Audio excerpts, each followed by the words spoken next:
Hi everyone. तो आज की इस वीडियो में हम एलटी की क्लास लेने वाले हैं और आज की इस वीडियो में हम रिचर्ड राइट को पढ़ने वाले हैं। ठीक है, ये आपके एलटी की क्लास 57 क्लास होगी। ठीक है, एलटी की ये 57 क्लास है। इसके पहले मैंने 56 क्लासेस दे दिया है जो कि आपकी किस में थी, थ्योरी क्लासेस है। ये सारी आपकी थ्योरी क्लासेस है। ठीक है, सारी थ्योरी है और आज हम 57 वीडियो देखेंगे। 57 वीडियो में हम क्या देखने वाले हैं, रिचर्ड राइट को पढ़ने वाले हैं। अच्छा, इनका फुल नेम क्या है? ठीक है, अगर जो फर्स्ट टाइम मेरे चैनल को वॉच कर रहा है, आज फर्स्ट टाइम वो देख रहा है ये वीडियो, तो उनको मैं बताना चाहूँगी कि एलटी की पूरी थ्योरी क्लासेस मेरे इसी यूट्यूब चैनल पे ही चल रही है, जिसमें हमने 56 वीडियो पढ़ा दिया है, यानी कि सब कुछ कवर कर दिया है। और आप जाके ज़रूर प्लेलिस्ट में जाके चेकआउट करिएगा। प्लेलिस्ट में ना मिले तो कोर्सेज़ करके आता है, तो वहाँ पे भी आपको मिल जाएगी क्लासेस, सारी क्लासेस मिल जाएंगी। और आज ये 57 क्लासेस है। सो स्टार्ट करते हैं सेशन को। आप लाइक शेयर सब्सक्राइब ज़रूर कर दीजिएगा, फीडबैक भी दीजिएगा वीडियो के लास्ट में। ओके तो रिचर्ड राइट को हम पढ़ने वाले हैं। रिचर्ड राइट के बारे में अगर हम बात करें तो ये बहुत ही इम्पॉर्टेंट अमेरिकी राइटर थे। ये अफ्रीका के भी थे, अमेरिका के दोनों राइटर थे। ठीक है, तो ये ध्यान रखना है। और ये तो फर्स्ट पॉइंट हो गया। अब ध्यान रखना, दूसरा पॉइंट ये है कि रिचर्ड राइट का फुल नेम क्या है। अक्सर पूछ लिया जाता है कि इसका पूरा नाम क्या है। ठीक है, तो अक्सर ये पूछ लिया जाता है कि इनका पूरा नाम क्या है। तो ये ध्यान रखना, इनका जो पूरा नाम है वो है रिचर्ड नेथानियल। ठीक है, ये ध्यान रखना, नेथानियल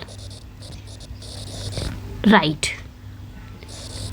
ये वाला राइट, WRIGST, ये पूरा नाम है इनका। तो ये आपने ध्यान रखना है। ओके, बात करेंगे इनके प्लेस ऑफ, मतलब इनका जन्म कब हुआ था। तो जन्म की बात करेंगे तो सितंबर 4, 1908 में इनका जन्म हुआ था। 4 सितंबर 1908 में, ठीक है, इनका जन्म हुआ था। कहाँ जन्मे थे तो ये भी ध्यान रखना है, यानी कि प्लेस ऑफ बर्थ कहाँ जन्मे थे तो ये आपने ये ध्यान रखना है। प्लेस ऑफ बर्थ की बात करेंगे तो प्लांटेशन, ठीक है, ये आपने ध्यान रखना है। प्लांटेशन रुक्सी, ठीक है, रुक्सी, MISSIPPI,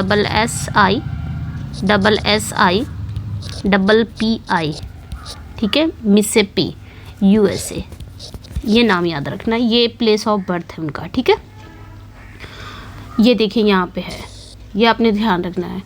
एंड डाइड, इनकी डेथ कब हुई थी तो बात करेंगे डेथ की तो 28 नवंबर 1960 में इनकी डेथ होती है। ठीक है, ये आपने ध्यान रखना है। 28 नवंबर 1960 को इनकी डेथ होती है। उस समय इनकी एज कितनी रहती है तो एज ध्यान रखना आपने 52। ओके, ये ध्यान रखना है। पॉइंट्स हम टू द पॉइंट चलेंगे, 52। ओके, अच्छा, बात करेंगे तो इनकी डेथ यहाँ पे देखिए पेरिस फ्रांस में ही है। 52 है, यहाँ पे सब दिया ही है। चलिए, समझ में आ गया। तो वही was born on September 4, 1908 near नीच से, ये आपने ध्यान रखना है, ये काफ़ी अच्छा है। ठीक है, नेचस, इसको ऐसा पढ़ा जाएगा नेचज, और ये आप पढ़ेंगे मिसिसिपी, US। ठीक है, तो 4 सितंबर 1908 को अमेरिका के मिसिसिपी राज्य में नेचस के पास हुआ था। और इनकी डेथ कब हुई थी तो 28 नवंबर 1960 को फ्रांस के पेरिस शहर में केवल 52 साल की उम्र में हुई थी। तो ये ध्यान रखना है। अर्ली लाइफ एंड बैकग्राउंड की एक चीज़ और ध्यान रखना है, स्पाउसेस की बात कर रहे हैं तो ये 2 शादियाँ किए थे, मतलब एक डीमा रोज से किया था इन्होंने, एक एलन पॉपुलर से किया था। ये चीज़ें ध्यान रखनी है। तो स्पाउसेस ये इनकी बीवियां हैं, पत्नियां हैं। तो डीमा रोज इन्होंने 1939 में शादी कर लिया था, 1939 में डीमा रोज से शादी। एलन से इन्होंने शादी किया था 1941 में। तो ये चीज़ें ध्यान रखनी है। ठीक है, अब बात करेंगे, अगर हम और भी बात करें तो ये कहाँ के हैं, मैंने बताया। नेशनलिटी इनकी कहाँ की थी तो नेशनलिटी की बात करेंगे तो ये अमेरिकन थे, ये आपने ध्यान रखना है, अमेरिकन, ठीक है, अमेरिकन एंड फ्रेंच, ठीक है, इन्होंने 2 जगह की नेशनलिटी ली थी। ऑक्यूपेशन की बात करेंगे, ये है क्या? अगर हम ऑक्यूपेशन की बात करते हैं, सब टू द पॉइंट चलेंगे। इनके ऑक्यूपेशन की अगर हम बात करें, ये है क्या ऑक्यूपेशन की? तो ये नोवेलिस्ट थे, अपने ध्यान रखना है, नोवेलिस्ट थे। और क्या थे? पोएट थे। और क्या थे? एसिस्ट थे। और क्या थे? शॉर्ट स्टोरी राइटर भी थे, शॉर्ट स्टोरी राइटर भी थे। इतनी चीज़ें आपने ध्यान रखनी है। ओके, अब आते हैं हम, ठीक है, तो ये चीज़ें ध्यान रखनी। इन्होंने अगर बात करें किस किस जॉनरा में इन्होंने अपनी राइटिंग की है, तो ड्रामा में किया है, ये भी ध्यान रखना है। किस किस जॉनरा में इन्होंने अपनी राइटिंग की, तो ड्रामा भी लिखा, इन्होंने ड्रामा भी लिखा है, फिक्शन भी लिखा है, फिक्शन में भी इन्होंने अपनी राइटिंग की है, नॉन फिक्शन में भी की है, नॉन फिक्शन भी इन्होंने लिखा है, ठीक है, ये ध्यान रखना है। ऑटोबायोग्राफी लिखा है,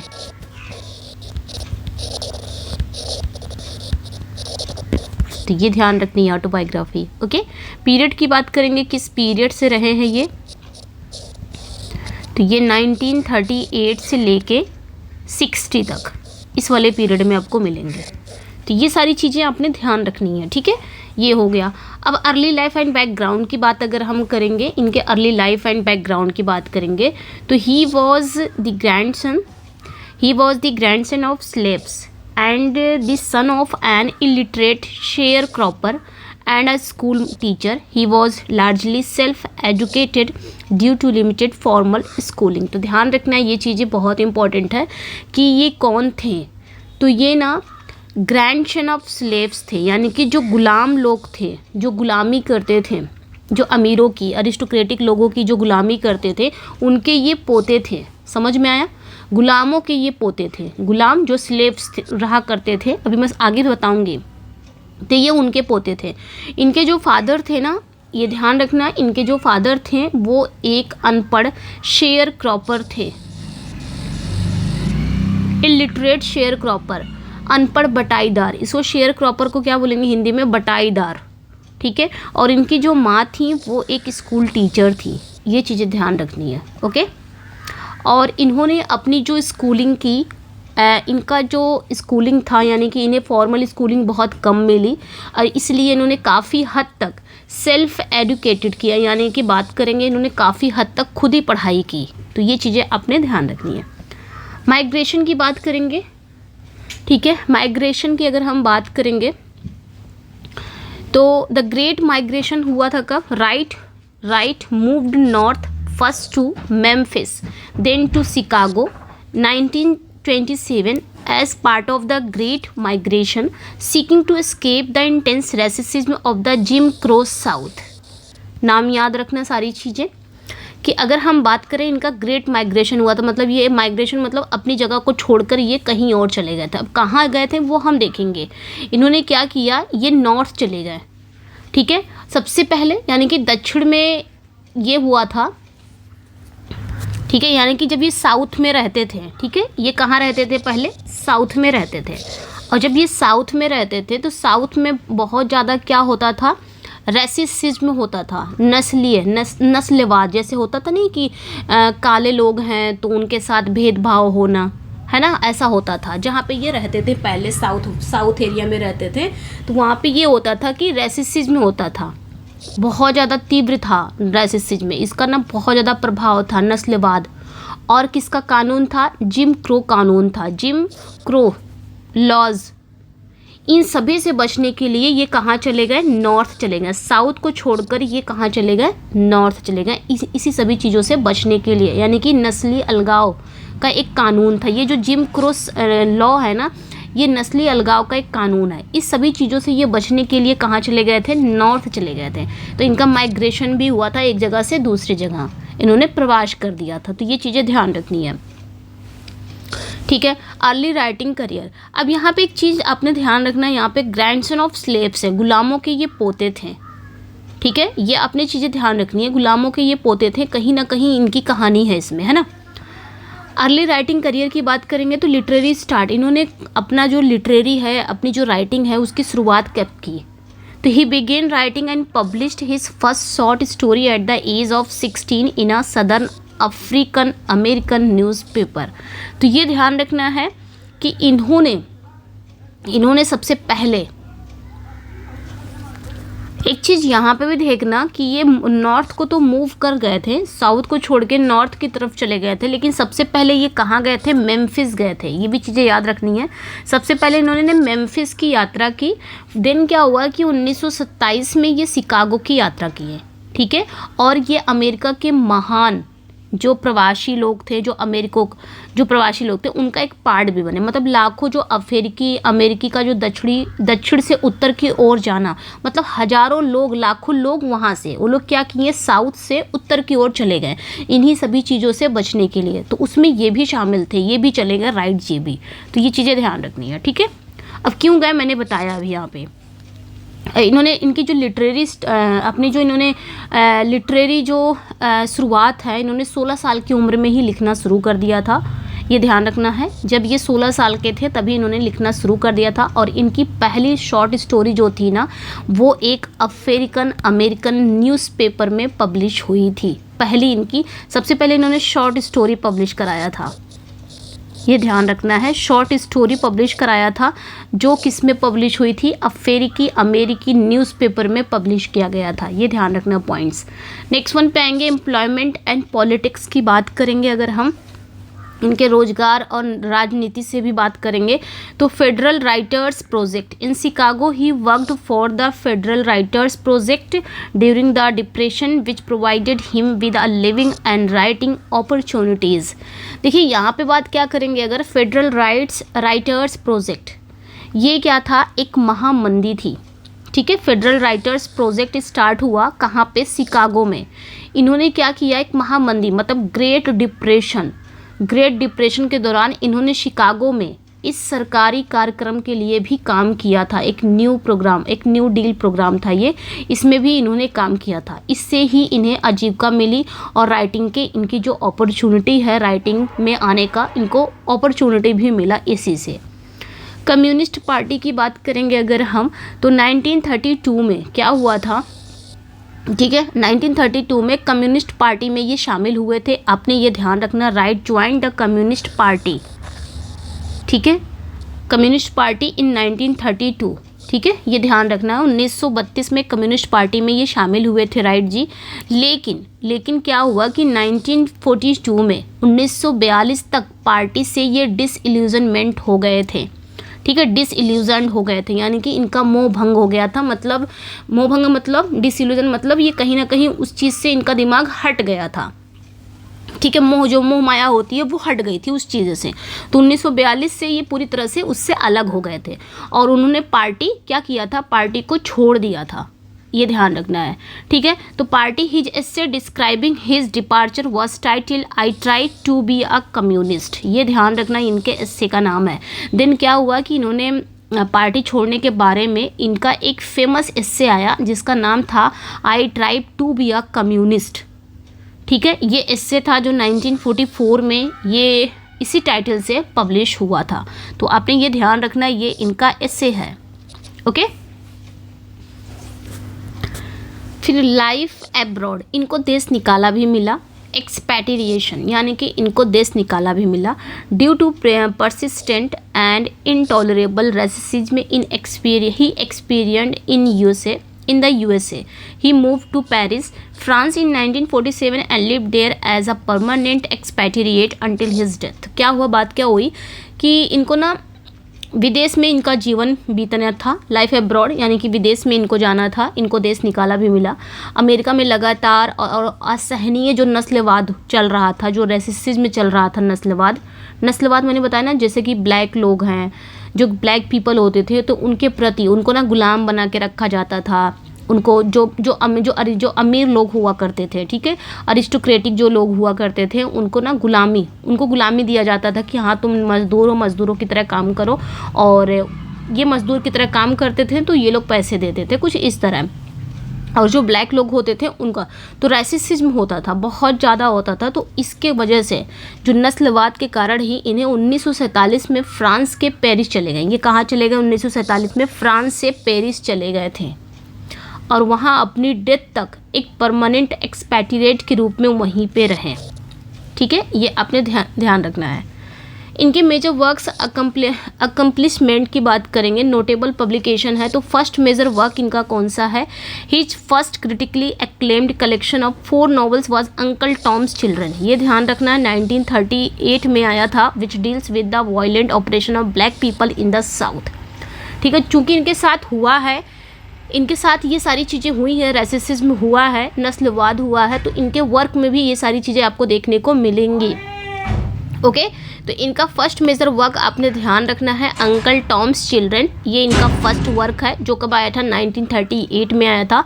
और इनके ना 4 नॉवेल्स का ये पहला कलेक्शन था, 4 नॉवेल्स का ये पहला कलेक्शन था जिसने इन्हें एक इम्पॉर्टेंट पहचान दिलाई। जब ये आया ना वर्क तो इन्हीं से एक इम्पॉर्टेंट पहचान भी मिली, यानी कि ये साउथ में जितने भी ब्लैक पीपल थे, ब्लैक पीपल पर होने वाले जो भी हिंसक, ठीक है, जो भी वायलेंट हो रहा था, जो भी हिंसा हो रही थी, जो भी उत्पीड़न हो रहा था, उसके बारे में है ये अंकल टॉम्स चिल्ड्रन। समझ में आया ना? और इनके साथ भी वही घटना घटी, तभी तो ये साउथ से नॉर्थ की तरफ चले गए थे। इनका लैंडमार्क नॉवल की बात करेंगे तो याद रखना है, the novel that brought him unprecedented fame and became best seller was Native Son. ये ध्यान रखना है, ये इनका लैंडमार्क नॉवल है। क्वेश्चन पूछा जाए कि इनका लैंडमार्क नॉवल कौन सा है, तो नेटिव सन है जो 1940 में आया था। और ये नॉवल ना, जिसमें इन्होंने क्या बताया है, जिसमें इन्होंने अनप्रेसिडेंटेड यानी कि जो अभूतपूर्व प्रसिद्धि दिलाई ये नॉवल। ठीक है, और ये एक बेस्ट सेलर बन गया, ये आपने ध्यान रखना है, काफ़ी ज़्यादा इनको फेमस दिलाई ये नॉवल। ठीक है, की कैरेक्टर्स की बात करेंगे तो ये जो नॉवल है ना नेटिव सन, इसमें जो मेन कैरेक्टर है उसकी बात किया जा रहा है कि नेटिव सन प्रोटैगनिस्ट, इसमें प्रोटैगनिस्ट कौन है? तो protagonist of Native Son is Bigger Thomas, a young black man in Chicago trapped by systematic racism whose accidental killing of white women spirals into murder and public trial. तो ये चीज़ें ध्यान रखनी है, मैं इसकी बात कर रही हूँ। ठीक है, नेटिव सन के कैरेक्टर की बात कर रही हूँ। तो नेटिव सन का जो मेन प्रोटैगनिस्ट है वो कौन है? इस नॉवल का ना मेन हीरो है वो बिगर थॉमस है। इस नॉवल का नेटिव सन का जो मेन हीरो है वो बिगर थॉमस है, और ये शिकागो का एक ना यंग ब्लैक पीपल है, ब्लैक मैन है, सॉरी, एक यंग मैन ब्लैक मैन है। ठीक है, तो यहाँ पे क्या है कि ये जो नेटिव सन का प्रोटैगनिस्ट कौन है? बिगर थॉमस है, जो कि एक यंग ब्लैक मैन है। ठीक है, ब्लैक मैन है ये ध्यान रखना, जो कहाँ रहता है? शिकागो में, ट्रैप्ड बाय सिस्टमेटिक रेसिज्म, जो नस्लीय व्यवस्था में फंसा हुआ है। ठीक है, whose accidental killing of a white women spirals into murder and public trial. तो एक गोरी महिला की आकस्मिक, ये ध्यान रखना, एक गोरी महिला की एक्सीडेंटल मर्डर के बाद उसका जो जीवन था, इसका बेगर थॉमस का जो जीवन है वो मर्डर और एक पब्लिक ट्रायल की ओर बढ़ जाता है। तो ये सारी चीज़ें इसमें ऐसा दिखाया गया है। तो मतलब अगर बात करेंगे वाइट जी की, तो इन्होंने बहुत सारी चीज़ें झेली है। तो ब्लैक पीपल के बारे में इन्होंने ज़्यादा बताया है कि ब्लैक पीपल के साथ जो नस्लीय क्या बोलते हैं, नस्लीय जो भी पूर्वाग्रह नहीं बोल सकते, जो नस्लीय भेदभाव होता था उसके बारे में इन्होंने बताया है। Achievements, Book of the Month Club, Native Son was the first work by an American author to be selected a Book of the Month Club main selection. तो ये भी ध्यान रखना है कि नेटिव सन जो है ना, ये पहले अमेरिकी राइटर का एक वर्क था। ठीक है, इसे बाद में क्या हुआ, इसे एक फेमस क्लब था, उसने अपने मेन सिलेक्शन के रूप में चुना था इसे, नेटिव सन को। ये आपने ध्यान रखना है। ऑटोबायोग्राफिकल राइटिंग की बात करेंगे तो Black Boy his powerful and partially fictionalised memoir भी बोल सकते हो आप इसे ऑटोबायोग्राफी भी बोल सकते हो, detailing his youth in the south, black boy. तो ब्लैक बॉय इनका ये 1945 में आया था, और ये एक मिमोयर भी है एक ऑटोबायोग्राफी भी है, ये भी ध्यान रखना है, ठीक है। इसमें इन्होंने बचपन और साउथ में युवावस्था के अनुभव को बहुत ही डिटेल में बताने वाला एक मतलब बताया है, बहुत ही डिटेल में बताया है, ठीक है। ये चीज़ें देखा यहाँ पे इन्होंने अपने यूथ के बारे में बताया है, ठीक है, इसलिए ये कहीं ना कहीं मेमोयर भी हो जाता है, ठीक है। स्टाइल, ये ऑटोबायोग्राफी है, ध्यान रखना ऑटोबायोग्राफी है या मेमोयर। स्टाइल एंड जॉनरा की बात करेंगे कि इन्होंने अपनी राइटिंग कैसे लिखते थे, इनकी जो राइटिंग रहती थी वो लिखते कहते इनको, उसका स्टाइल कैसा रहता था और इनकी जो राइटिंग थी उसका जॉनरा क्या होता था। तो his work is primarily associated with the literary tradition of naturalism, ये ध्यान रखना, and social realism, often featuring a protest again racial injustice. ये सारी चीज़ें इंपॉर्टेंट है, ध्यान रखना है आपने, ठीक है। इनका जो वर्क है ना वो मेनली देखा जाए तो नेचुरलिज्म और सोशल रियलिज्म के जो लिटरेरी परंपराओं से जुड़ा हुआ है, मतलब उसमें आपको ना इनके वर्क में ना नेचुरलिज्म भी देखने को मिलेगा, प्रकृतिवाद भी देखने को मिलेगा और सोशल रियलिज्म भी देखने को मिलेगा, यानी कि सामाजिक जो यथार्थवाद है, समाज की जो सच्चाइयाँ हैं वो सब इनको देखने को इनके वर्क में देखने को मिलेगा, ठीक है। जिसमें अक्सर क्या होता था, नस्लीय अन्याय के खिलाफ प्रोटेस्ट शामिल होता था और आपको ये रेशियल वाली चीज़ें भी देखने को मिलेंगी इनके वर्क में, ठीक है। नेक्स्ट पे आएंगे, फिलोसफिकल राइटिंग की बात करेंगे इनका। अच्छा इन्होंने फिलोसफिकल राइटिंग भी लिखी है, दार्शनिक राइटिंग भी लिखी है। तो फर्स्ट एग्जिस्टेंशियल नॉवल इनका कौन सा है, हिज नॉवल द आउटसाइडर, ये 1953 में आया था ये नॉवल, ठीक है। और ये इनका ना एक अमेरिकन एग्जिस्टेंशियल नॉवल था, फर्स्ट अमेरिकन एग्जिस्टेंशियल नॉवल, ठीक है, एग्जिस्टेंशियल नॉवल था, जिसमें मेन कैरेक्टर का नाम क्या था, क्रॉस डेमन, ये ध्यान रखना है। क्रॉस डेमन ये मेन प्रोटैगनिस्ट है आउटसाइडर का, तो ये आपने ध्यान रखना, ये इनकी फिलोसफिकल राइटिंग थी, ओके। अब इन्होंने कुछ नॉन फिक्शन भी लिखा है, जैसे कि नॉन फिक्शन भी लिखा है, ट्रैवलॉग भी लिखा है। तो after moving to Europe his writing shifted and he wrote several non fiction works including Black Power 1954, about his travel in Africa specially Ghana, ठीक है। अब यहाँ पे बात क्या हो रही है यहाँ पे अगर हम बात करेंगे तो यूरोप जाने के बाद, आफ्टर मूविंग टू यूरोप जाने के बाद इनका जो राइटिंग स्टाइल था ना, इन्होंने अपनी राइटिंग स्टाइल को थोड़ा सा शिफ्ट कर दिया, यानी कि बदल दिया। अब ब्लैक पावर 1954 की उनकी यात्राओं के बारे में एक ना ये फिक्शन था, ये जो ब्लैक पावर इनका वर्क है ये 1954 में आया था, ये ना एक फिक्शन था, ये यूँ बोलो ट्रैवलॉग था, ठीक है। इसमें इन्होंने क्या बताया, अफ्रीका के बारे में बताया, अफ्रीका यानी कि स्पेशली जो घाना के लोग थे उनकी यात्राओं के बारे में इसमें इन्होंने बताया, ठीक है। अब बात करेंगे बैंडंग कॉन्फ्रेंस, ठीक है, Bandung conference, the colour curtain, ये कब आया था, 1956 में आया था। द कलर कर्टेन 1956 में आया था।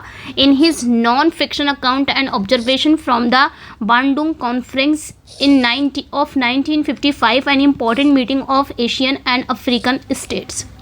तो बांडुंग जो कॉन्फ्रेंस था, बांडुंग जो सम्मेलन था, द कलर कर्टेन, ये 1956 में आया था। और 1955 में क्या हुआ कि बांडुंग कॉन्फ्रेंस उनके अवलोकन और उनके एक्सपीरियंस का एक, क्या बोल सकते हो आप, एक नॉन फिक्शन था, एक नॉन फिक्शन अकाउंट था, ठीक है। इसमें क्या था कि जो एशिया के लोग थे, एशिया और अफ्रीका राज्यों की एक इम्पॉर्टेंट मीटिंग थी, मतलब मीटिंग के बारे में बताया गया था, एक कॉन्फ्रेंस था, ठीक है, ये ध्यान रखना है। सोशियोलॉजिकल कंट्रीब्यूशन की बात करेंगे तो सोशियोलॉजिकल एस्से भी इनका है, ये ध्यान रखना जो आज हम पढ़ने वाले हैं। तो 12 million black voices a folk history of the Negro in the United State 1941, ये एक सोशियोलॉजिकल टेक्स्ट है with photographs by Edwin Rosskam, ये ध्यान रखना, इसी को आज हम डिस्कस करने वाले हैं, इसी वर्क को सॉरी।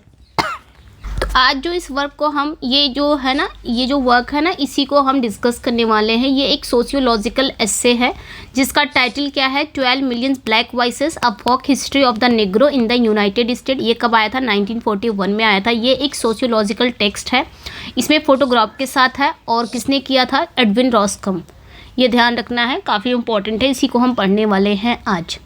ठीक है।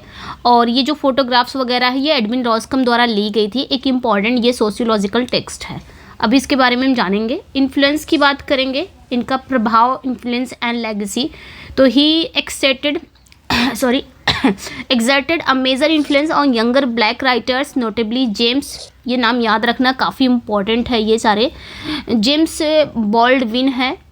Though they had a complex and often strained literary relationship है। तो इनका प्रभाव की बात करेंगे, इनका प्रभाव किस किस राइटर पे पड़ा।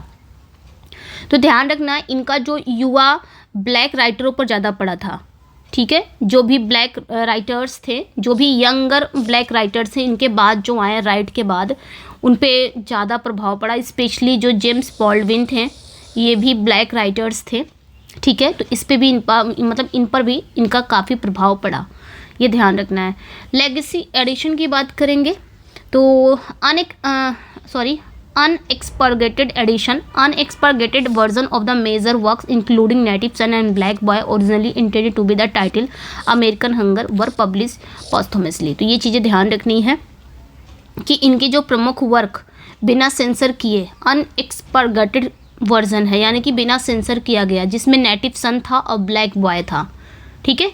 ये बिना सेंसर के आए थे, Native Son and Black Boy, ये ध्यान रखना है। ओरिजिनली अगर देखा जाए तो ये अमेरिकन हंगर टाइटल यानी कि अमेरिकन हंगर टाइटल के लिए इरादा था, मतलब उसी में शामिल था, लेकिन इनकी डेथ के बाद ये पोस्टुमसली पब्लिश हुआ था, ये ध्यान रखना है, ठीक है। मतलब इनके जो प्रमुख वर्क थे, इनके प्रमुख जो भी इम्पोर्टेंट वर्क के बिना सेंसर किए, जिसमें नेटिव सन ब्लैक बॉय शामिल था, ये बिना सेंसर किया वर्जन था, ठीक है। और इनके डेथ के बाद ये पोस्टुमसली पब्लिश हुआ था।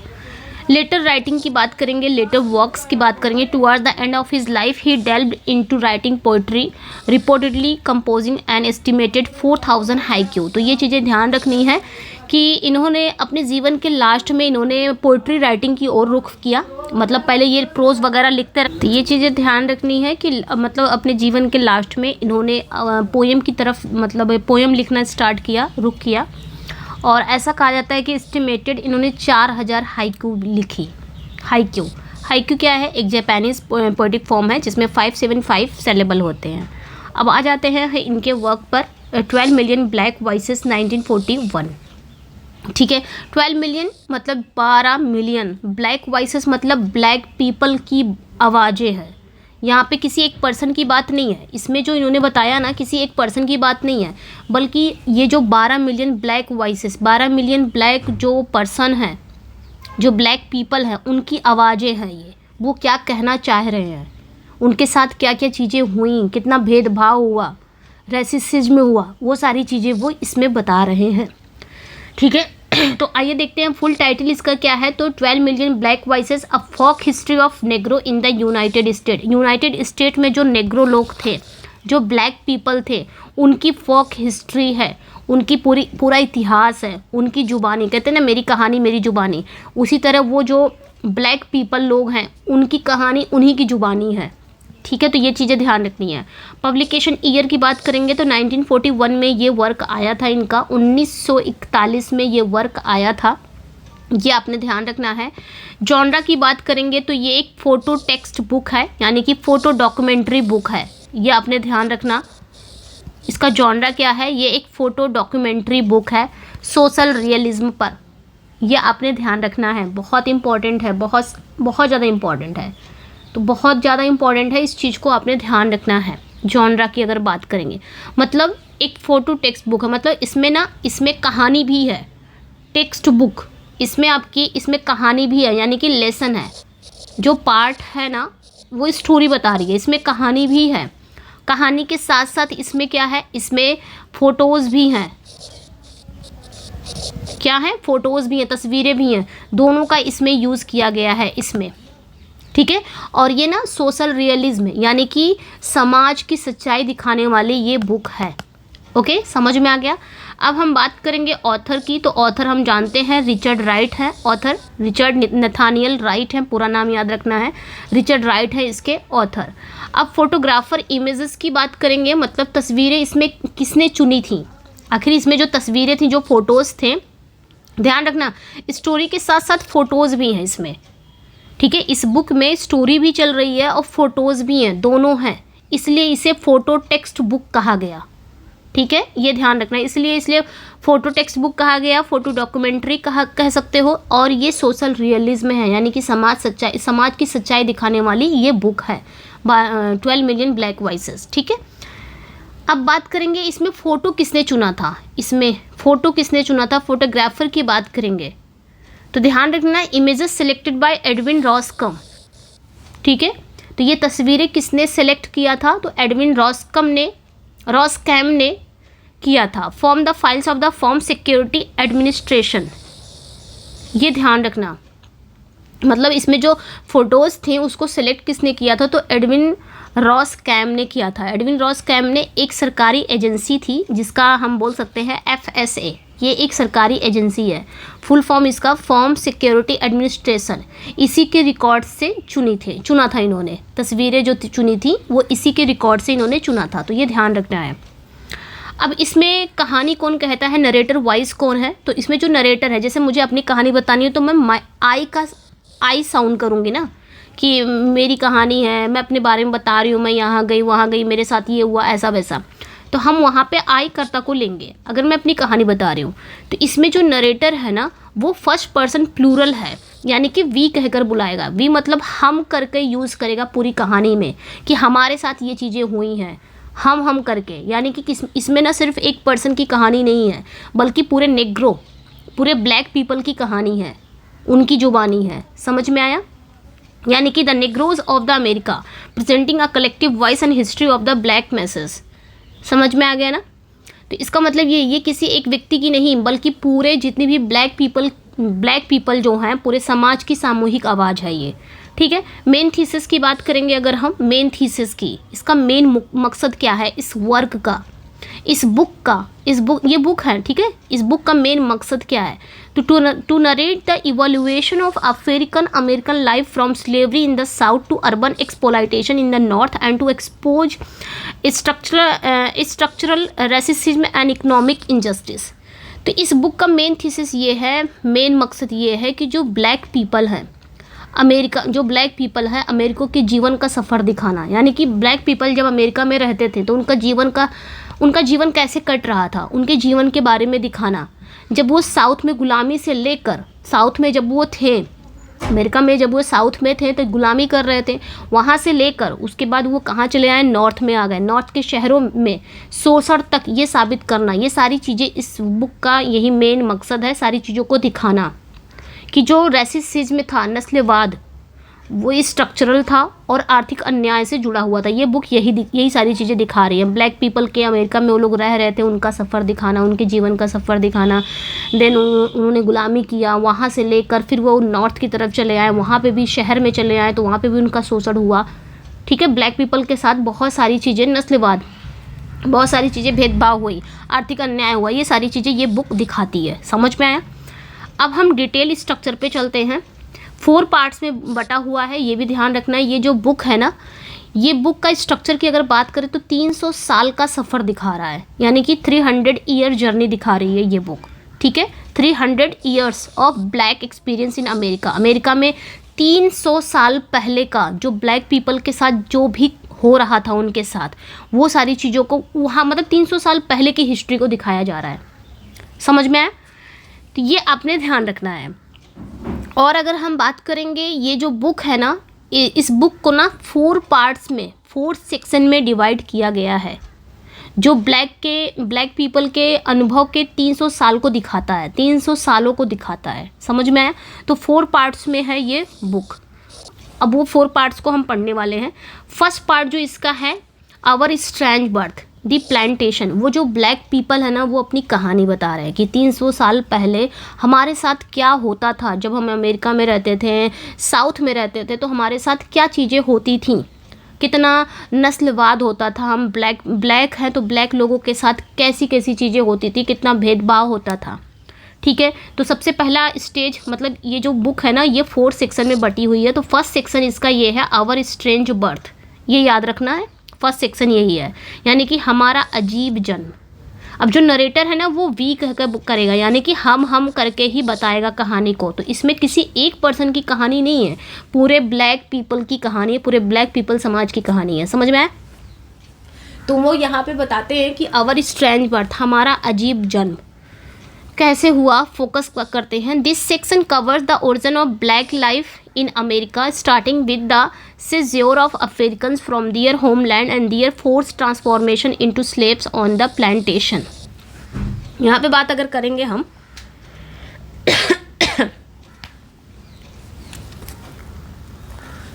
यहाँ पे अगर हम बात करेंगे तो यहाँ पे ये कह रहे हैं कि हमारा अजीब जन्म हुआ, यानी कि ये जो पार्ट है आवर स्ट्रेंज बर्थ, ये जो सेक्शन है, ये सेक्शन बता रहा है कि कैसे जो ब्लैक पीपल थे उनके जीवन अमेरिका में शुरू हुआ, लोगों को अफ्रीका से जबरन लाया गया और उन्हें प्लांटेशन पर गुलाम बना दिया गया। प्लांटेशन मतलब बागानों पर, आओ तुम ये खेती बाड़ी करो, ठीक है। तो वो बेचारे बता रहे कि हमारा जन्म ऐसे हुआ, हमारा जन्म ऐसे हुआ कि हमारा जीवन अमेरिका में शुरू हुआ और लोगों को हम लोगों को क्या किया, अफ्रीका से जबरन लाया गया था, ताकि किस लिए, मजदूरी करने के लिए, और हमें कहाँ का, प्लांटेशन का गुलाम बना दिया गया, ताकि आप आओ बागानों पर काम करो। फिर कहते हैं इसका की कॉन्सेप्ट क्या है, Wright uses the term lords of the land. Right जी यहाँ पे एक टर्म को यूज़ करते हैं, lords of the land, to collectively refers to the white plantation owners and southern feudal aristocracy who profited from slavery and oppressed the black population। अब यहाँ पे की कॉन्सेप्ट है, ध्यान रखना है, ठीक है। राइट जो है ना, जो राइट है हमारे, मतलब जो राइटर है रिचर्ड राइट, उन्होंने एक टर्म को यूज़ किया है, lords of the land. Lords of the land इन्होंने किसे कहा है, तो यहाँ पे ध्यान रखना है, जो गोरे मतलब जो जैसे ये लोग आए थे ना खेतों में काम करना, बागानों में, बागीचों में काम करने के लिए इनको गुलाम बनाया गया ना ब्लैक पीपल को, तो वो जो बागीचा था वो किसका था, गोरे लोगों का था। तो गोरे बागान जो गोरे लोग थे, जो मालिक थे, जो जमींदार थे, उनको इन्होंने लॉर्ड्स ऑफ द लैंड कहा है, ज़मीन के मालिक। समझ में आया? यानी कि ज़मीन के मालिक यानी कि जो ये लोग आए हैं बागानों में मजदूरों की तरह काम कर रहे हैं, तो काम कौन करवा रहा है, आखिर उस बागानों का, उस ज़मीनों का मालिक तो कोई होगा, उन्हें ही, उस गोरे लोग हैं, वो वाइट पीपल हैं, तो उनको इन्होंने लॉर्ड्स ऑफ द लैंड कहा है। समझ में आया? जिन्होंने गुलामी से खूब पैसा कमाया, गुलामी इन्होंने किया, ब्लैक पीपल ने किया, लेकिन पैसा किसने कमाया, इन्होंने कमाया, अमीर लोग ने, गोरे मालिकों ने, जमींदारों ने, और इन्हीं को राइट कहते हैं लॉर्ड्स ऑफ द लैंड। तो ये चीज़ें, ये पॉइंट्स ना आपने याद रखना है, लॉर्ड्स ऑफ द लैंड किसे कहा गया है। समझ में आया? गोरे बागान मालिकों और जमींदारों को कहते हैं लॉर्ड्स ऑफ द लैंड, ठीक है, ये आपने ध्यान रखना है। उसके बाद क्या हुआ, लाइफ अंडर स्लेवरी, यानी कि गुलामी का जीवन कैसे हुआ। इसमें इन्होंने बताया, it describe the dehumanisation of slavery, the development of a unique American culture and the role of black church, ठीक है, as a centre of community expression and spiritual strength. फिर क्या हुआ कि गुलामी का जीवन, इसमें बताया गया कि गुलामी में इंसानियत कैसे ख़त्म हो गई, मतलब हमको वहाँ से बुलाया गया, ठीक है, अफ्रीका से जबरन हमको बुलाया गया, अमेरिका में हमारा जीवन, साउथ में जब हम रहते थे तो हमारे साथ कैसा होता था, हमको गुलामों की तरह ट्रीट किया जाता था, हम गुलामी मजदूरी करते थे, और हमारे मजदूरी से जो भी बनता था ये लोग कमाते थे, ठीक है, जो मालिके हैं, जो जमींदार हैं, वो लोग कमाते थे। तो इसमें उन्होंने बताया कि गुलामी में इंसानियत कैसे ख़त्म हो गई। साथ में ये भी बताया गया कि ब्लैक चर्च, जो ब्लैक पीपल का जो चर्च हुआ करता था, जो कम्युनिटी हुआ करती थी, वो अपनी इमोशन को एक्सप्रेस करना और स्पिरिचुअल जो पावर का सेंटर कैसे बना, ये सारी चीज़ें इसमें इन्होंने बताई। फिर आ जाते हैं सेकेंड सेक्शन में। फर्स्ट सेक्शन में ये चीज़ें हमें पता चली। सेकेंड सेक्शन में बात करेंगे इनहेरिटर्स ऑफ स्लेवरी। साउथ की बात हो रही है, जब ये लोग साउथ में थे, अमेरिका के साउथ में थे, कब, ये जो ब्लैक पीपल हैं, तो इस पे फोकस करेंगे अगर हम। This part address the post Civil War era of reconstruction and the subsequent implementation of the oppressive Jim Crow laws and the system of sharecropping. तो बात अगर हम करेंगे दूसरे पे, गुलामी का जो वारिस है, ठीक है, यानी कि ये जो सेक्शन है, ये जो सेकेंड सेक्शन है, ये सिविल वार के बाद की सिचुएशन को दिखाता है। जब पोस्ट सिविल वॉर हुआ था, मतलब गृह युद्ध हुआ था, उसके बाद की जो सिचुएशन थी वो दिखा रहा है, जिसमें जिम क्रो कानून भी लागू हुआ था इसी में, ठीक है, जिम क्रो कानून भी लागू हुआ था और शेयर क्रॉपिंग की व्यवस्था भी इसी में शुरू हो गई थी। ये जिम क्रो लॉज क्या है, जिम क्रो लॉज क्या है, तो ये नस्लीय अलगाव, मतलब जैसे ब्लैक पीपल है तो उनके साथ भेदभाव करना, उनसे अलग रहना, उनको मजदूरों की तरह ट्रीट करना, उनको खेतों में काम कराना, बागानों में काम कराना, यानी कि अलगाव, ब्लैक पीपल से दूर रहना, नस्लीय अलगाव। ये जो जिम क्रो लॉज था, जिम क्रो जो कानून था वो ये लागू हो गया था, ठीक है। इसमें फिर क्या था, share cropping, it details how Black families though legally free were trapped in a new form of economic servitude continuously owing money to the lords of the land. फिर क्या हुआ कि शेयर क्रॉपिंग मतलब बटाईदार। इसमें बताया गया कि कानूनी तौर पर आज़ाद होने के बावजूद ये लोग ना कानूनी तौर पर आज़ाद भी हो गए थे, फिर भी ब्लैक परिवार, जो ब्लैक फैमिलीज थी, वो एक नए तरह के आर्थिक गुलामी में फंसे रहे। कानूनी तरफ से इन्हें क्या हो गया था, ये लीगली फ्री हो गए थे, लेकिन फिर भी कहीं ना कहीं ये फंसे हुए थे। जो ब्लैक फैमिलीज थी एक नए तरह के आर्थिक गुलामी में फंसे रहे, क्योंकि इन्हें हमेशा लॉर्ड्स ऑफ द लैंड का कर्जा चुकाना पड़ता था। समझ में आया? क्योंकि अब जब जानते हो ना कि जब ये अब जो इसे मज़दूर लोग हैं, अब मज़दूर लोग मज़दूरी करेंगे, फिर क्या होगा, मज़दूरी से कितना पैसा मिलेगा, कहीं ना कहीं उनको ज़्यादा ज़रूरत पड़ गई तो फिर वो ज़्यादा पैसे उधार ले लेंगे, किससे, उसी ज़मींदार मालिकों से, कि भाई मुझे होता नहीं है एडवांस में हमें पैसे चाहिए तो एडवांस में दे दो। धीरे धीरे एडवांस मांगते मांगते ये, बल्कि ये खुद उनके कर्जदार हो जाते हैं, जो गरीब लोग होते हैं, जो मज़दूर होते हैं। तो इस तरह उनका कर्जा चुकाना पड़ता था, हालांकि वो लीगली फ्री हो चुके थे इस सारी चीज़ों से, फिर भी वो जो ब्लैक फैमिलीज़ थी वो कहीं ना कहीं फिर भी अभी भी गुलामी में फंसी थी, क्योंकि उन्हें लॉर्ड्स ऑफ द लैंड का कर्जा चुकाना पड़ता था। ऐसे ही वो कर्जदार हो जाते थे, बाद में उन्हें ऐसा कर्जा चुकाना पड़ता था, ठीक है। वायलेंस एंड टेरर की बात करेंगे अगर हम, तो इस हिस्से में क्या बताया जाता है, इस हिस्से में जो नस्लीय हिंसा है, जो नस्लीय हिंसा, जैसे कि रेशियल वायलेंस, फिर आपका ये आ जाएगा लिचिंग मतलब पीट पीट कर मार डालना, and systematic disenfranchisement painting the south as an environment of endemic fear and survival. तो हिंसा और डर भी रहता था। तो इस पार्ट में ये था कि नस्लीय हिंसा बहुत होती थी, रेशियल वायलेंस होता था, लिचिंग होती थी, उनको पीट पीट कर मार डालते थे, उनके अधिकारों को छीनते थे लगातार, ये सारी चीज़ें होती थी। तो साउथ का माहौल डर और सिर्फ जिंदा रहने वाला था, ऐसा माहौल बन गया था अमेरिका का जो साउथ का जो माहौल है। इसलिए लोग जब मौका पाए ना तो साउथ को छोड़ के वो नॉर्थ की तरफ बढ़ गए। समझ में आया? साउथ का माहौल एकदम वायलेंस और टेरर हो चुका था। अब बात करेंगे, थर्ड सेक्शन में आ गए हैं, death on the city pavements. अब ये लोग क्या किए कि देखिए कि जब साउथ का जो माहौल है वो काफ़ी डरा हुआ माहौल बन गया है, तो ये लोग सोचे कि अब हम लोग नॉर्थ की तरफ चलेंगे, वहाँ हम अपनी ज़िंदगी को जी सकते हैं, अच्छे से जी सकते हैं, ना कोई गुलामी रहेगी ना कुछ, हम नहीं गुलाम बन सकते यहाँ पे। तो ये लोग क्या किए अब यहाँ पे, death on the city pavements, शहर की पटरियों पर मौत, मतलब ये शहर की तरफ बढ़ गए। फिर क्या हुआ, ये जो सेक्शन है ये किस पे फोकस करता है, this section document the great migration early 20th century as black Americans fled the southern Jim Crow system for the promise of jobs and freedom of northern cities like Chicago and New York.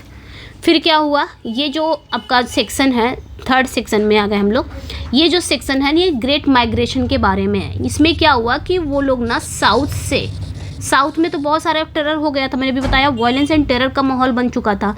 अब ये लोग सोचे कि south से हम यहाँ नहीं रह सकते, अब हमें मौका मिलना चाहिए तो हम नॉर्थ की तरफ जाएंगे, साउथ में हम नहीं रह सकते।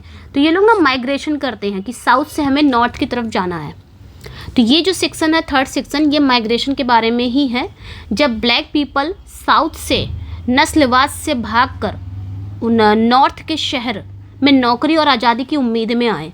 फिर ये लोग क्या है ना कि साउथ में बहुत ज़्यादा टेरर हो गया था कि हम नहीं रहेंगे, अब हम भाग के नॉर्थ की तरफ जाएंगे। और नॉर्थ की तरफ हम इसलिए जाएंगे क्योंकि वहाँ पे ऐसा कुछ नहीं है, वहाँ पे नस्लवाद भी नहीं है, वहाँ पे हम क्या करेंगे, अपनी नौकरी वगैरह करेंगे, जॉब वगैरह करेंगे और हम आज़ादी से रहेंगे। तो इस उम्मीद से ये लोग साउथ छोड़ के नॉर्थ की तरफ चले आए।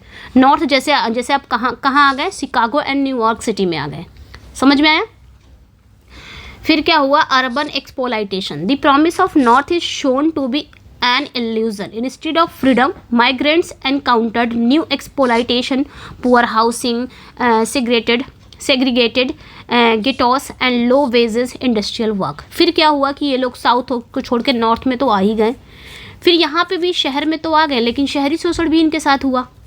नॉर्थ में क्या हुआ कि इनका आज़ादी का जो वादा था वो झूठा साबित हुआ। ऐसा होता ना कि नॉर्थ चलो साउथ में चलते हैं, उस साइड आज़ादी है, होता नहीं है कि अगर हम जहाँ पे गुलाम बने पड़े हैं, हमारे साथ अन्याय हो रहा है, टेरर है, बहुत डर का माहौल है, यहाँ से भाग के वहाँ चले जाएंगे, वहाँ पे सारी चीज़ें सही है। और वहाँ पे यहाँ पे क्या हुआ कि साउथ में है तो नॉर्थ में ऐसी चीज़ें नहीं है, वहाँ हम आज़ादी से रहेंगे, अपनी नौकरी चाकरी करेंगे और आज़ाद से रहेंगे, अच्छे से रहेंगे, और ये नस्लवाद भी वहाँ पे नहीं होगा। लेकिन जैसे ही ये लोग जब नॉर्थ में पहुँचे तो वहाँ पे जो आज़ादी थी कि हाँ आज़ादी का वादा, वो झूठा साबित हुआ। लोगों को वहाँ भी नया शोषण मिला। वहाँ पे तो ये सोच के गए थे, लेकिन जब ये लोग नॉर्थ में पहुँचे तो वहाँ पे भी एक नया शोषण इनको मिला, वहाँ पे भी इनके साथ शोषण होता था। जैसे इनको ना क्या दे दिया गया, पुअर हाउसिंग दे दिया गया, ख़राब मकान मिल दिया, अलग अलग बस्तियाँ, और कम वेतन वाली इनको इंडस्ट्रियल वर्क मिल गया, यानी कि कम वेतन वाली, कम सैलरी वाली नौकरियाँ इनको दी जाती थी। मतलब तब भी इनके साथ कुछ ना कुछ होता था गलत, ये सब शोषण ही था ब्लैक पीपल के साथ। समझ में आया? फिर क्या हुआ, बॉसेस ऑफ द बिल्डिंग। अब राइट यहाँ पे इंट्रोड्यूस कर रहे हैं एक टर्म और इन्होंने यूज़ किया, बॉसेस ऑफ द बिल्डिंग। इसको भी याद रखना आपने, बॉसेस ऑफ द बिल्डिंग एक टर्म को और यूज़ किया। राइट ये शब्द जो है ना, ये किसे देते हैं, ये जो नॉर्थ के जो गोरे मकान मालिक हैं, जो उद्योगपतियों के लिए यूज़ करते हैं, लैंडलॉर्ड्स एंड फैक्ट्री ओनर्स। जैसे कि ये लोग साउथ छोड़ के नॉर्थ में आ गए थे ना, तो जब ये लोग नॉर्थ में आए तो जिस मकान, जहाँ पे भी ये लोग काम करते थे, जहाँ पे भी ये लोग रहते थे, तो वहाँ के जो मकान मालिक हैं, जो उद्योगपति हैं, उनके लिए इन्होंने राइट ने एक टर्म यूज़ किया है, bosses of the building, building का बॉस। समझ में आए? तो ये ध्यान रखना, ये लोग कैसे हुआ करते थे, ये वाइट पीपल हुआ करते थे, गोरे थे। ओके, तो यहाँ पे ये ध्यान रखना, इनके लिए इन्होंने यूज़ किया है। ऊपर भी मैंने बताया था, वो भी ध्यान रखना, ये भी ध्यान रखना। फिर क्या हुआ कि ये लोग क्या करते थे, who exploited migrants of charging high rent for dilapidated apartment known the kitchenettes. अब ये लोग क्या करते थे, जो बॉसेस ऑफ द बिल्डिंग थे, राइट किया यहाँ पे, ये जो उत्तरी गोरे मकान मालिक है, जो उद्योगपति हैं, उनके लिए यूज़ किया था, जो किचन नेट्स नामक भीड़ भरे गंदे और महंगे कमरों के लिए बहुत ज़्यादा किराया लेकर जो प्रवासियों का शोषण करते थे। मतलब ये लोग साउथ छोड़ के नॉर्थ की तरफ आ गए थे ना, लेकिन जब बेचारे इधर आए तो इधर भी इनके साथ ये हुआ। ये लोग नौकरी करना चाहते थे तो इनको घिसी पिटी नौकरी, एकदम लो वेजेस पे इनको नौकरी दे दी गई थी, ख़राब बस्तियां दे दी गई, ख़राब मकान दे दिए गए। और अगर गंदे, यहाँ पे किचन नेट्स है, किचन नेट्स मतलब भीड़ भरे गंदे महंगे कमरे, एकदम गंदा कमरा हो, भीड़ भरा कमरा हो, और बहुत ज़्यादा ये लोग क्या करते थे, उन सब से किराया लेते थे, जो भी माइग्रेंट साउथ से नॉर्थ की तरफ आए थे। तो एक तरह का इनके साथ यहाँ पे भी शोषण हुआ। समझ में आया? फोर्थ सेक्शन में आएंगे, main in the making the future. अब यहाँ पे हम फोर्थ सेक्शन में आ गए हैं। ये जो हिस्सा है, ये जो सेक्शन है, ये किस पे फोकस करता है, ये final section express cautious hope and revolutionary optimism framed bye Marxist influence analysis. तो बात अगर करेंगे इसमें, क्या जो आखिरी सेक्शन है ना, ये सावधानी भरी एक आशा, एक क्रांतिकारी आशावादी, मतलब इसमें क्या दिखाया जा रहा है, इसमें होप के बारे में बताया जा रहा है, एक सावधानी भरी आशा के बारे में बताया जा रहा है। और ये ना मार्क्सिस्ट सोच पर आधारित है। किस पे? मार्क्सिस्ट सोच पर आधारित है। इसमें क्या हुआ था, collective unity, right argue that the shared struggle and economic exploitation face by the black working class form the basis for a new social order. तो ये चीज़ें ध्यान रखनी है। इसमें राइट एक सामूहिक एकता के बारे में बताते हैं। राइट यहाँ पे तर्क देते हैं कि जो ब्लैक पीपल है, जो ब्लैक मजदूर हैं, मतलब उन्होंने क्या किया है, उन्होंने जो भी संघर्ष किया है, जो भी आर्थिक शोषण झेला है, वही एक समाज की नींव बनेगा। आगे चल के वो क्या बनेगा, जितने भी ब्लैक पीपल हैं, ब्लैक समाज के लोग जो हैं, उन्होंने काफ़ी मजदूरी की है ना, काफ़ी स्ट्रगल किया है और अब काफ़ी आर्थिक शोषण झेला है, और वही एक नए समाज की नींव भी बनेगा। ठीक है, ये बात ये कहते हैं, एक एकता दिखाते हैं राइट जी ने। फिर ये कहते हैं to call the action, it ends with the call for unity and the rise of new kind of man. Ready to struggle for political and economic power and challenge both the lords of the lands. ये ध्यान रखना है, lords of the land बागानों के जो मालिक वगैरह जमींदार थे उनको, बॉसेस ऑफ द बिल्डिंग जो मकानों के जमींदार थे, मकानों के मालिक थे, जो उद्योगपति थे, उनको बोला गया है। ठीक है, तो यहाँ पे ये कहते हैं, अब यहाँ पे ये एक ना एक्शन को इन्वोक करते हैं, कहते हैं ये जो बुक है वो एकता और एक नए तरह के आदमी के उदय के इन्वोक के साथ एंड होती है। ये जो बुक है हम जो पढ़ रहे हैं 12 मिलियन ब्लैक वॉइसेस, अब ये बुक का यहाँ पे एंडिंग है। और एंडिंग ये बुक कैसे कर रही है, ये वर्क एंडिंग इस बात पे कर रहा है कि एकता के बारे में बात कर रहा है, एक नए तरह के आदमी के उदय की इन्वोक के साथ समाप्त हो रहा है, जो पॉलिटिकल और आर्थिक शक्ति से लड़ने के लिए तैयार है और जो lords of the land and bosses of the building दोनों को चुनौती देगा। मतलब एक ऐसा होता नहीं है, ये किताब ख़त्म हो रही है एकता के साथ। राइट जी ने यहाँ पे इन्वोक किया है कि हाँ एकता लाओ, यूनिटी लाओ। ठीक है, एक नए तरह के आदमी के उदय का इन्वोक के साथ समाप्त हो, कि एक नए तरह का आदमी आएगा और वो क्या करेगा, पॉलिटिकल एंड आर्थिक शक्ति से लड़ने के लिए तैयार रहेगा और lords of the land and bosses of the building दोनों को वो चैलेंज करेगा। इसके साथ ये बुक ख़त्म हो जाती है यहीं पे। तो ये था लिटरेरी एंड एग्जाम सिग्निफिकेंस की बात करेंगे। डॉक्यूमेंट्री लिटरेचर था, ये आपने ध्यान रखना है। Prime example of 1930s 40s documentary writing blending factual photography with the powerful protest narrative. ये इंपॉर्टेंट है, ध्यान रखना। 1930 के 40 के दशक का एक डॉक्यूमेंट्री राइटिंग का ये एक प्रमुख उदाहरण है, जो सच्ची तस्वीरों के साथ एक पावरफुल विरोध की कहानी कहता है। ठीक है, इसमें दिखाया गया क्लास कॉन्शियस दिखाया गया और mission of the talented 10th influence, ये सारी चीज़ें ध्यान रखनी है। क्लास कॉन्शियस मतलब ये जो बुक है ना, ये बुक नस्लीय उत्पीड़न को केवल जाति का मुद्दा नहीं बल्कि पूंजीवादी शोषण से जुड़ा हुआ मानती है।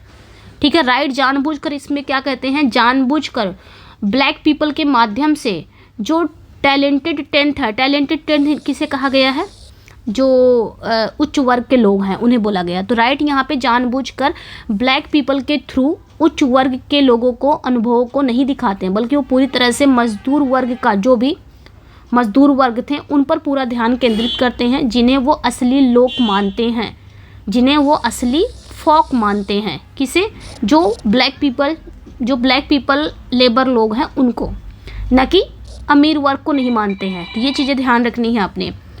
बाकी यहाँ पे वही सब फैक्ट है, जॉनरा है, ध्यान रखना है, पब्लिकेशन ईयर है, सब टाइटल सिग्निफिकेंस है, यहाँ पे फैक्ट है। ठीक है, नीचे भी वही फैक्ट दिया हुआ है। जॉनरा है, मैंने बताया था कि एग्जाम्पल फोटो टेक्स्ट और फोटो डॉक्यूमेंट्री है, पब्लिकेशन ईयर है तो in October 1941 by Viking Press. Subtitle significance है, subtitle folk history of the Negro in the, ये पूरी टाइटल है। ठीक है, ये ध्यान रखना है। ये एक नैरेटिव है as the collective history of black masses. 12 million photograph source है, ये सारी चीज़ें आपने ध्यान रखनी है। नैरेटिव वाइज जैसे कि मैंने बताया था, वही जो मैंने ऊपर बताया है सब यहाँ पे है। पार्ट 1 क्या कह रहा है, पार्ट 2 क्या कह रहा है, पार्ट 3 है, पार्ट 4 है कि character and lords of the land किसे कहा गया है, तो ये ध्यान रखना। ओनर एंड लैंड ओनर्स के बारे में, बॉसेस ऑफ द बिल्डिंग, ये सारी चीज़ें इंपॉर्टेंट है। ठीक है, आपने ध्यान रखना है। लॉर्ड्स ऑफ द लैंड किसे कहा गया है, कुछ चीज़ें यहाँ पे ध्यान रखना, जैसे कि ये कब आया था, ये सारी चीज़ें, ये रहा, ये कब आया, पूरा फुल टाइटल इसकी याद रखना। ओके, बाकी ये सारी चीज़ जितनी भी इंपॉर्टेंट हैं ये सब याद रखना, पढ़ा दिया मैंने ऊपर अभी। ये सारी चीज़ें कितने 4 सेक्शन में बटा हुआ था ये बुक, और इसमें इन्होंने लॉर्ड्स ऑफ द लैंड किसे कहा, बॉसेस ऑफ द बिल्डिंग किसे कहा। ठीक है, central housing symbol, kitchen nets क्या होता है ये बताया मैंने, सोशियो इकोनॉमिक क्रिटिक, ये भी ध्यान रखना। ठीक है, काफ़ी इम्पोर्टेंट है ये आपने ध्यान रखना है। जैसे यहाँ पे देखेंगे किचन नेट्स क्या है, ये ध्यान रखना है। ये ना, ये क्या है, उत्तरी शहरी शोषण का केंद्रीय एक सिंबल है। मतलब ये बहुत ज़्यादा भीड़ भाड़ वाले, एकदम ख़राब, बहुत अधिक किराए वाले अपार्टमेंट कमरे होते हैं, उसे कहा गया है किचन नेट। ठीक है, एक्सकल्सन ऑफ एलाइट, लिटरेरी स्टाइल, ये सारी चीज़ें ध्यान रखनी है आपने। कैसा लगा, अपना फीडबैक ज़रूर दीजिएगा। मिलते हैं नेक्स्ट वीडियो में। Thank you for watching, bye bye. समझ में आया कि नहीं ये भी बताइएगा, फीडबैक ज़रूर दीजिएगा। ओके, ये 57 क्लास थी, कैसा लगा अपना फीडबैक ज़रूर दीजिएगा। Like share subscribe, bye bye.